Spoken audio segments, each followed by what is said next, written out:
La voie est bonne mais ce n'est pas facile. Guillemets doubles. Dans le monde vous souffrez de persécution mais prenez courage, j'ai vaincu le monde. Jean 16 verset 33. Shalom, amis bien-aimés du Seigneur Jésus-Christ, le dimanche 8 septembre 2024 vers 5h43 WIB, j'ai reçu un téléchargement d'une amie des membres de Semarang Perkawan, sœur GRC, un vrai disciple du Christ et comme le bois de santal, qui donne son parfum à la hache qui le coupe, sans rien rendre en retour, Sundar Singh. Je comprends le sens clair de cette déclaration, à savoir que même si nous recevons continuellement le mal, la bonté, même les meilleures prières et bénédictions doivent déborder de nous pour ceux qui nous font souffrir. C'est l'exemple de Jésus-Christ, comme le dit la parole. Ne vous laissez pas vaincre par le mal, mais surmontez le mal par le bien. Romains 12 verset 21. Même s'il n'est pas facile pour nous de mettre en pratique cette parole, remercions Dieu parce que son amour inébranlable nous accompagne et nous permet de le faire.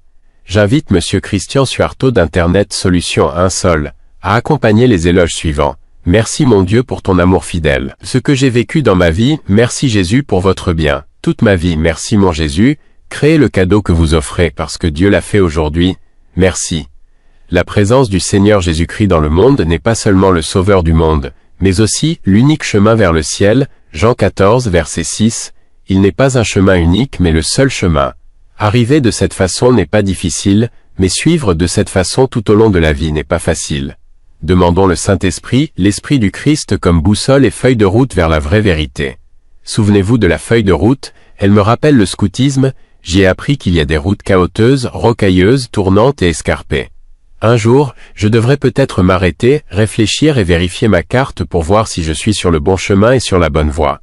À ses disciples, Jésus a dit que notre chemin dans la vie devient difficile si nous voulons le suivre, il y a un risque que dans le monde vous soyez persécutés.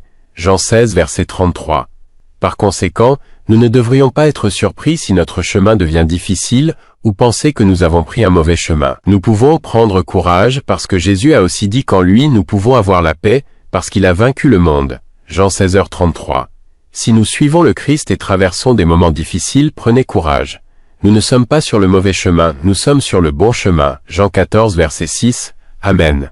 L'inspiration d'aujourd'hui, suivre Jésus est toujours une bonne chose mais pas toujours facile.